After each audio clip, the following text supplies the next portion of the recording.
ես դպրոց, երեխուն ուղարկում ես դպրոց, այդ դպրոցը վնասում է քո երեխուն, մի ուղարկի քո երեխուն դպրոց, հանի դպրոցից, ասում բա երեխես դպրոց չգնա։ Հիմա որ ասում այդ մարդը անասուն է,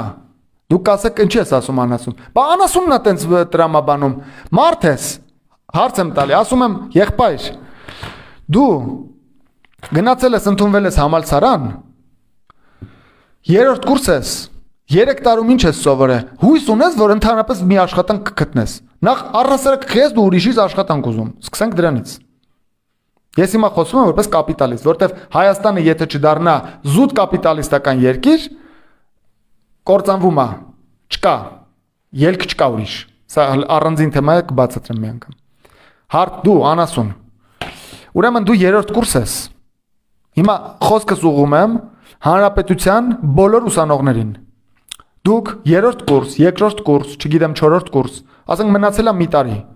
3 տարում դուք համոզվել եք, որ համալսարանը ձեզ ոչ մի բան չի տալի, կամ ձեր ժամանակի 98%-ը անօգուտ կորում է։ Դուք կարող գնաք ինքնակրթվեք, չգիտեմ, մի հատ on-line կուրս վերցնեք, մի բան սովորեք, մի բան դառնաք, դուք անիմաստ ժամանակ եք կորցնում, հա։ Ուրեմն հարց եմ տալի, ինչու եք դուք շարունակում գնալ համալսարան, եթե դա անարդյունավետ է։ Ասում եմ, բա 3 տարի սովորել ենք, բա 4-րդ տարին չսովորենք դիպլոմ ստանանք։ Արա անասուն, հանել եմ դիպլոմս եմ ծախել, ես հանել եմ կոնսերվատորի հետ, անասուն, քակոտ դիպլոմը ծախել եմ, ուզում էի վառեի այսպես դնենք հատուկ սենց ցուցադրաբար կոնսերվատորիայի դեմ այդ դիպլոմը վառեի, հետո ասի լավ է, ծախեմ ավելի լավ է, գոնե փող կլինի։ Ուրեմն ծախել եմ այդ անասուն դիպլոմը, որ